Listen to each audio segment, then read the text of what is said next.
Hey everyone, I'm Brandon. I do some reviews at a little website called Community Nerd right here.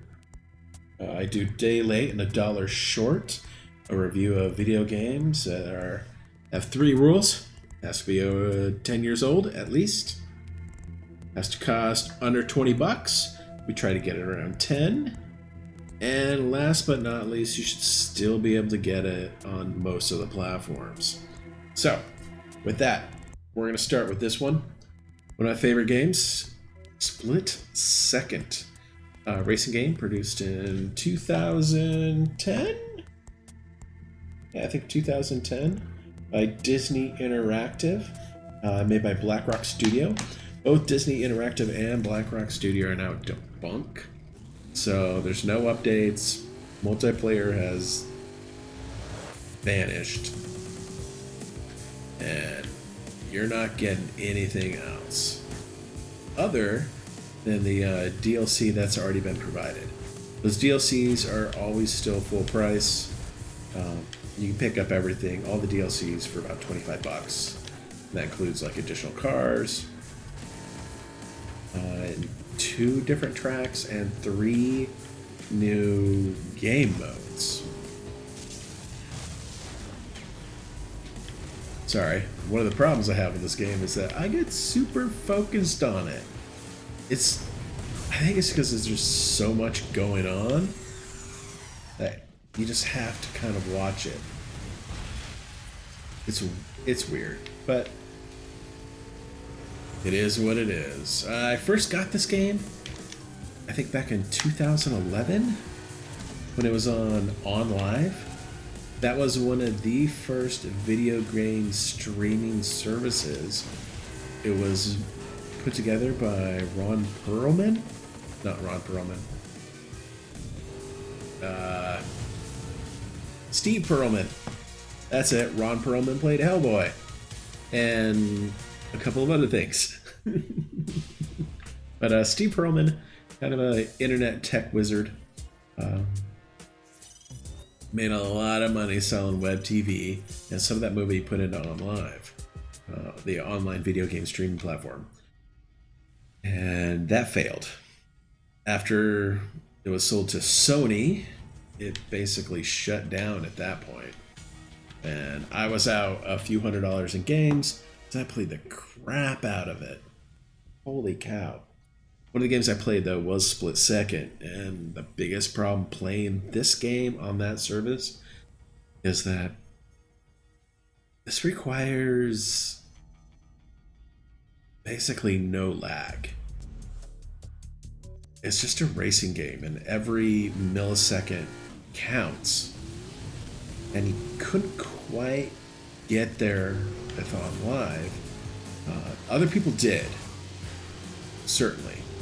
They had those, like stupid, quick Jedi first-person shooter intuition, and they could deal with that. Like I'm not that. I'm old, and my hand-eye coordination has never been like the greatest. But I can normally kind of get it eventually.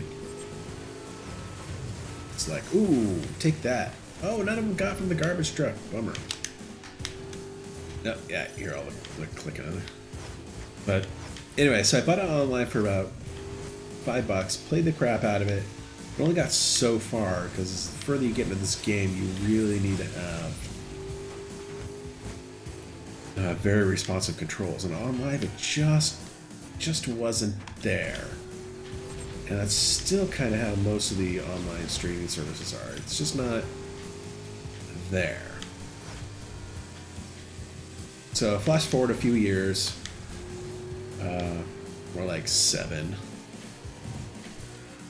I finally got an Xbox One X. Main reason I got it was because of backwards compatibility. Because I had a bunch of 360 games that I still wanted to play. And sure enough, most of the games that I had were backwards compatible now. And I was cruising the internet for used games.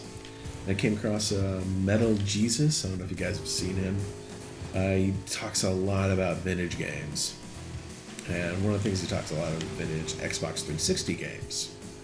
So, this was in one of his underrated recommended games. So I'm like, oh, yeah, that game was awesome. I have to get it. So I went down to the local game store, paid $9, 10 with tax, and sure enough, I've kind of been playing it off and on for a few months now. And I go in spurts, so I will play it for, a couple weeks, and then I'll put it down, and then I'll play it again. So right now I've been kind of obsessed with just kind of finishing out and trying to get the best times and winning the season. So I should say I already won the season, but like 100%ing it is kind of what I'm going for now. Ooh, this guy's being a pain in the butt. I don't know if I'm gonna be able... Can I get this guy? I don't know if I can. The best I can do is probably slow him down. Oh no! Back! Come on, give me something. Give me something. I'm in third. Come on. No. Oh, oh, oh. Can I? Ah, it was close. It was a close race. But yeah, I highly recommend this. You can still get this at local game stores for around $10. Probably not GameStop anymore. They've really tried to clear out their... Stupidly, they've cleared out all their PS3 and Xbox games. So, but local independent game shops will probably have a copy. The whole thing that I'm not allowed to talk about on the internet is really driven prices up, so it might be more than $10 now. Other than that, you can pick it up on eBay and get a PC copy for around $10, a Steam key.